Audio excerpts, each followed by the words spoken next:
Hello. तुम्हें इस खुशी का कुछ करना पड़ेगा। क्यों, क्या हुआ?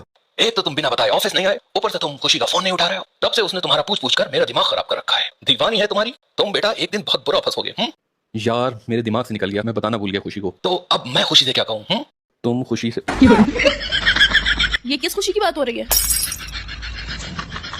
ये किस खुशी की बात हो रही है? तो मैं भी तो तुमसे यही पूछ रही हूँ कि ये किस खुशी की बात हो रही है?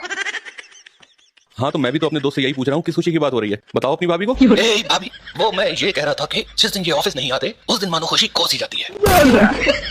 ना खुशी से लंच किया जाता है, ना खुशी से कॉफी पी जाती है, ना खुशी से काम होता है। और अच्छा ठीक है, मैं कल आता हूँ ऑफिस से। हाँ ठीक है, पर आज ऑफिस ना आकर तुमने रुला दिया यार। क्या खुशी के आंसू आ गए मेरी आंखों में तुम लोगों का इतना प्यार देखकर? मैं एक काम करता हूँ, कल सुबह आते ही ऑफिस में खुशी से गले लग जाता हूँ तुम सबके।